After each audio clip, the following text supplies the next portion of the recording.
पाकिस्तान और ईरान के दरमियान जंग करवाने की पूरी ताकत से कोशिश की जा रही है।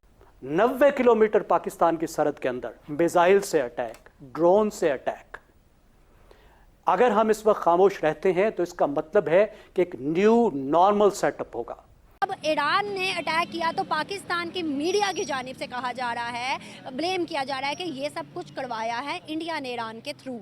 अहम खबर आपको दें, पाकिस्तान ने बलूचिस्तान पर हमले के जवाब में ऑपरेशन मर्गबार सर्च मार के जरिए ईरान को जवाब। तर्जुमान दफ्तर ने कहा है कि दफ्तर खारजा के मुताबिक पाकिस्तान ने सुबह ईरान के सूबे सिस्तान में दहशतगर्दों की मखसूस पनागाहों को निशाना बनाया है। ईरान इस वक्त ना सिर्फ ये खबर है, बल्कि ईरान अगर देखा जाए तो जब से गाजा वार है उसके बाद एक बड़ी ताकत उभर के सामने आया है, इसमें कोई शक नहीं है। लेकिन जिस दिन ये स्ट्राइक होती है उसके सुबह के वक्त दावोस में केयरटेकर प्राइम मिनिस्टर के ऊपर कॉल ऑन करते हैं ईरान के फॉरेन मिनिस्टर, और वो कोई अपना कंसर्न अबाउट कि आपके जगह से कुछ हो रहा है, वहां पे हमारे ख्याल से ये है, हमारे ख्याल से आपको एक्ट करना चाहिए, इस तरह का कोई कंसर्न नहीं शो करते।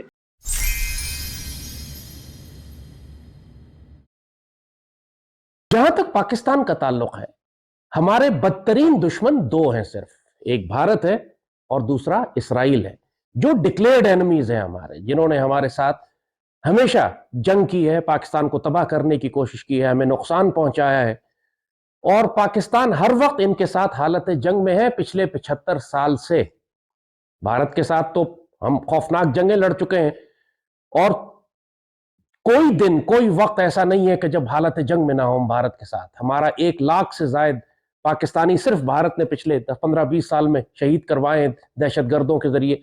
पाकिस्तान का बाजू तोड़कर अलग किया है मशरकी पाकिस्तान में। और दूसरी जानिब इसराइल है, उसने भी हमेशा भारत की मदद की है, मशरकी पाकिस्तान में भी मदद की थी, कारगिल में भी की, और उसके बाद भी हमेशा से ये इसराइली डॉक्ट्राइन है कि किसी सूरत में पाकिस्तान को इतना मजबूत नहीं होने देना कि वो इसराइल के लिए खतरा बन सके। इस वाकये में और बालाकोट के वाकये में क्या फर्क है? सिवाय इसके कि एक तरफ से अगर मिसाइल आए, हमला हो, तो हम कहते हैं दुश्मन ने किया है, दूसरी तरफ से आए कहें तो हम कहते हैं बिरादर बिरादर बिरादर।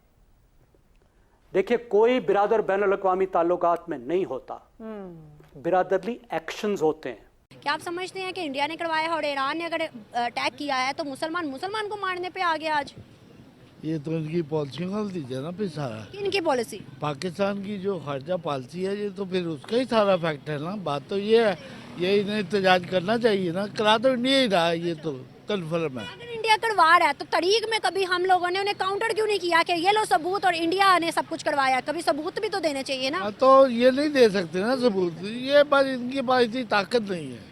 जब सबूत नहीं देंगे तो दुनिया तो हम पे हंसेगी ना कि ये देखो झूठे लोग, मक्कार लोग, बस बातें करते हैं, ऐसा है ना। तो इंडिया ने आज तक कौन सा सबूत दिया कोई इंडिया ने किसी चीज? इल्जाम तो हम लगाते हैं ना, तो वो कौन सा सबूत दे? उन्होंने तो ये कभी नहीं कहा कि पाकिस्तान ने करवाया, और जब कहा उन्होंने सबूत भी दिया और हमारे थ्रू माना भी गया। ये फिर गलती पाकिस्तान की है, इनकी खारजा पॉलिसी नहीं ठीक है। ये खबर भी आना है तार साहब, मैं समझता हूँ कि ये मिसट्रस्ट का एक हाईएस्ट लेवल है अगर दोनों मुल्कों के दरमियान। How do you see this तार साहब? चीमा साहब, ईरान इस वक्त ना सिर्फ ये खबर है, बल्कि ईरान अगर देखा जाए तो जब से गाजा वार है उसके बाद एक बड़ी ताकत उभर के सामने आया है, इसमें कोई शक नहीं है। मैं ईरान, बल्कि समझ लें कि ईरान ने इस वक्त अमेरिका और इजराइल को जो है ना, वो आप उर्दू में क्या लेके लोहे के चने चबवा दिए हैं, या पकड़ के उन्होंने घुटनों में सर दे लिया अमेरिका का और ईरान का, उसका इजराइल का। उसकी वजह यह है कि ईरान का इन्फ्लुएंस देखें होती क्या है। वो एक दिन नहीं चल सकते ईरान की फाइनेंशियल सपोर्ट के बगैर। गाजा ने जितनी वहां पे नीचे 500 किलोमीटर की टनल्स बनाई है, वो $100 मिलियन साल का देते थे ईरानी उनको, उसकी वजह से बनाई है। तो दूसरा, सीरिया और इराक के अंदर उनका इन्फ्लुएंस देखें। इस वक्त इराक के अंदर जो शिया रजीम रूलिंग है, वो सारी की सारी ईरान के अंदर पहले पॉलिटिकल साइली थे। वो सारे इन्फ्लुएंस उनका देखें कि इस रीजन के अंदर कितना उभर के सामने आ चुका है।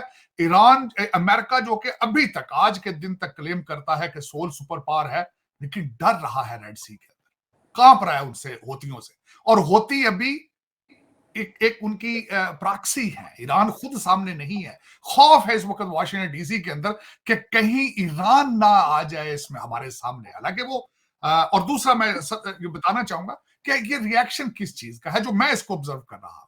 जिस तरह आपने कहा है कि वो जैशे अदल के ऊपर उन्होंने अटैक किया है, जो कुछ किया है, एक तो उसको अभी तक एपी ने और रॉयटर्स ने किया है, अमेरिकन मीडिया उसको अभी तक हाथ नहीं लगा रहा बिल्कुल उस पे ये, और एपी और रॉयटर्स ने भी लिमिटेड किस्म की इंफॉर्मेशन दी है।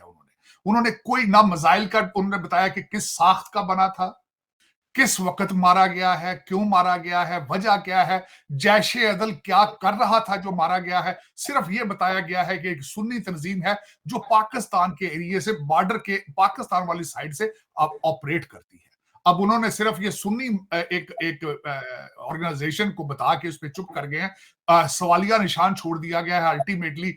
सुन्नी उन्होंने ये कहा है, और जैशे अदल के बारे में मैं कोशिश कर रहा था कि उसको परसू करूं। अल्टीमेटली वो अंदर ईरान के अंदर घुस के वो अपने कोई छोटे मोटे हरकतें करते होंगे जिस पे उन्होंने रिटेलिएट किया होगा। और दूसरा, जैशे अदल के ऊपर अटैक करना, इसको बिल्कुल यही नहीं समझा जाता कि it is attack on Pakistan state और समथिंग। सोशल मीडिया के दबाव में आके गालियां पड़ रही हैं, ये हमला कर दो, उड़ा के रख दो, और फॉरेन ऑफिस ने भी उड़ा के रख दिया।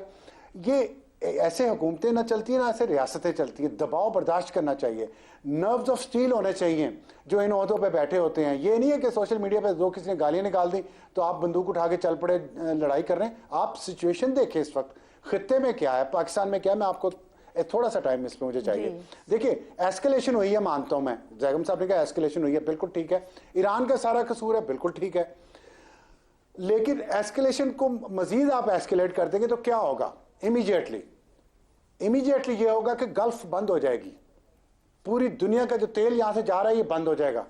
सबसे बड़ा नुकसान हमारा होगा सबसे पहले कि हमने अगर एस्केलेट किया, वो जो वॉर यमन तक पहुंची हुई है वो यहां आ जाएगी, पाकिस्तान और ईरान की वॉर बन जाएगी।